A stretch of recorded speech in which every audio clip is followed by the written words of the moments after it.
News live കൊച്ചിയിലേക്ക് സ്വാഗതം. ഈ വാർത്തകൾ നിങ്ങൾക്കായി അവതരിപ്പിക്കുന്നത് Lutech solar solutions powered by Mayil food stuffs Mookkannur, city tower, city wear and city shoes Angamaly and Cochin Kalabhavan Angamaly franchise. Sabarimala സ്വർണ്ണക്കൊള്ള കേസ് ദേവസ്വം ബോർഡ് പ്രസിഡന്റിനെയും അംഗങ്ങളെയും പ്രതി ചേർത്ത് ചോദ്യം ചെയ്യണമെന്ന് പ്രതിപക്ഷ നേതാവ്. ശബരിമല സ്വർണ്ണക്കൊള്ള കേസിൽ ഹൈക്കോടതി പരാമർശങ്ങളുടെ പശ്ചാത്തലത്തിൽ ദേവസ്വം പ്രസിഡന്റ് PS പ്രശാന്തിനെയും ബോർഡ് അംഗങ്ങളെയും പ്രതി ചേർക്കണമെന്ന ആവശ്യവുമായി പ്രതിപക്ഷ നേതാവ് VD സതീശൻ. ദേവസ്വം പ്രസിഡന്റിനെയും അംഗങ്ങളെയും പ്രതി ചേർത്ത് SIT ചോദ്യം ചെയ്യണമെന്ന് അദ്ദേഹം പ്രസ്താവനയിലൂടെ ആവശ്യപ്പെട്ടു. ശബരിമലയിലെ എല്ലാ വസ്തുക്കളും പരിശോധിച്ച് ഒറിജിനലാണോ എന്ന് ഉറപ്പുവരുത്തണമെന്നും അദ്ദേഹം പറഞ്ഞു. ശബരിമല സ്വർണ്ണക്കൊള്ളയിൽ നിലവിലെ ദേവസ്വം ബോർഡ് ഗുരുതര കുറ്റകൃത്യം നടത്തിയെന്ന് ഹൈക്കോടതി കണ്ടെത്തിയ സാഹചര്യത്തിൽ തിരുവിതാംകൂർ ദേവസ്വം ബോർഡ് പ്രസിഡന്റിനെയും അംഗങ്ങളെയും പ്രതിപട്ടികയിൽ ഉൾപ്പെടുത്തണം എന്നാണ് VD സതീശന്റെ പ്രസ്താവന. ചവിട്ടി പുറത്താക്കേണ്ട കാട്ടുകള്ളന്മാർക്കാണ് കാലാവധി നീട്ടി നൽകുവാൻ സർക്കാർ ശ്രമിക്കുന്നത്.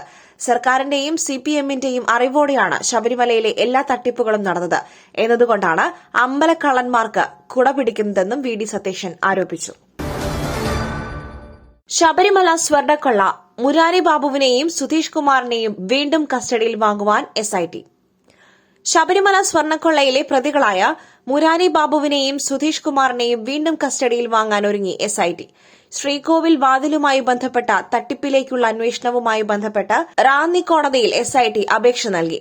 മുരാരി ബാബു നൽകിയ ജാമ്യാപേക്ഷ കോടതി നാളെ പരിഗണിക്കും. ശ്രീകോവിൽ വാതിലുമായി ബന്ധപ്പെട്ട തട്ടിപ്പിലേക്കുള്ള അന്വേഷണത്തിന്റെ ഭാഗമായാണ് പ്രതികളെ കൂടുതൽ സമയം കസ്റ്റഡിയിൽ ആവശ്യപ്പെടുന്നത്.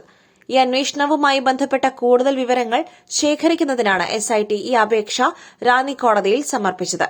ഈ ജാമ്യാപേക്ഷ സംബന്ധിച്ച കോടതിയുടെ നിലപാട് കേസിൽ നിർണായകമാകും. ഇതുമായി ബന്ധപ്പെട്ട് ദേവസ്വം ബോർഡ് മുൻ സെക്രട്ടറി ജയശ്രീ പത്തനംതിട്ട സെഷൻസ് കോടതിയിൽ മുൻകൂർ ജാമ്യാപേക്ഷ നൽകി. ശബരിമല സ്വർണ്ണക്കൊള്ള കേസിന്റെ അന്വേഷണം പുരോഗമിക്കുന്നതിനിടെയാണ് മുൻ സെക്രട്ടറി മുൻകൂർ ജാമ്യാപേക്ഷയുമായി കോടതിയെ സമീപിച്ചിരിക്കുന്നത്. തിരുവനന്തപുരം കോർപ്പറേഷൻ തിരഞ്ഞെടുപ്പ് ഭരണം നിലനിർത്തുവാൻ CPIM 3 ഏരിയ സെക്രട്ടറിമാരെ മത്സരിപ്പിക്കും. തിരുവനന്തപുരം കോർപ്പറേഷനിലെ ഭരണം നിലനിർത്താൻ ഉറച്ച CPIMന്റെ 3 ഏരിയ സെക്രട്ടറിമാരെ മത്സരിപ്പിക്കുവാൻ ജില്ലാ കമ്മിറ്റി യോഗത്തിൽ തീരുമാനമായി.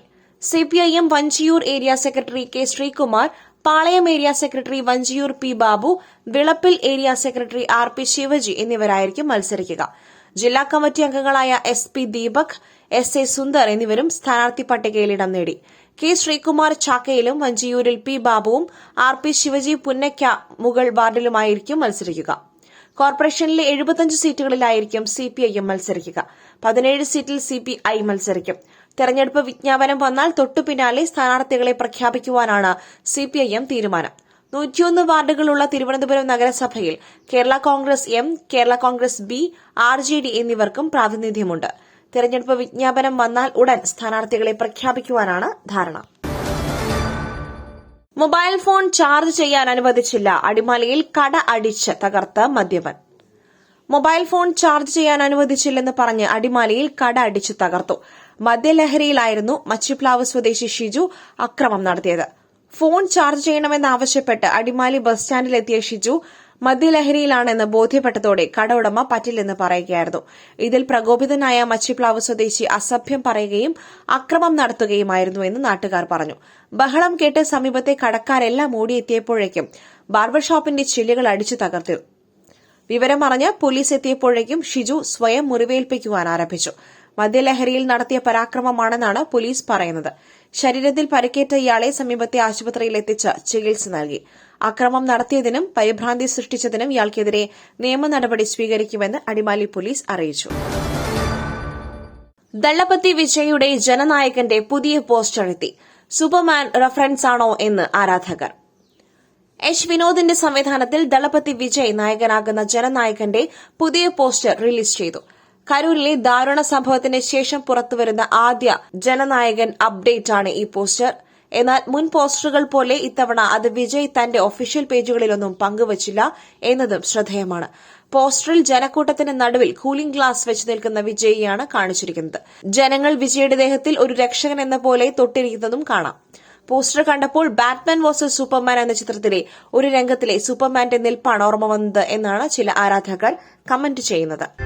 പുട്ടു രുചികരമാവണമെങ്കിൽ മയിലിന്റെ പുട്ടുപൊടി തന്നെ വേണം. അതിന് ചെമ്പാപ്പുട്ടാണെങ്കിലും അങ്ങനെ തന്നെ. മയിൽ റൈസ് ആൻഡ് ഫുഡ് പ്രൊഡക്ട്സ്, ശ്രേഷ്ഠം സമ്പുഷ്ടം. പ്രസിഡന്റിന് പോലും രക്ഷയില്ലെങ്കിൽ പൊതുനിരത്തിൽ മദ്യപനിൽ നിന്നും മെക്സിക്കൻ പ്രസിഡന്റ് നേരിട്ട ദുരനുഭവം ചർച്ചയാക്കി സോഷ്യൽ മീഡിയ. മെക്സിക്കൻ പ്രസിഡന്റ് ക്ലൌഡിയ ഷെയ്ൻബോയെ ബലമായി ആലിംഗനം ചെയ്യുവാൻ ശ്രമിച്ചയാൾക്കെതിരെ കേസ്.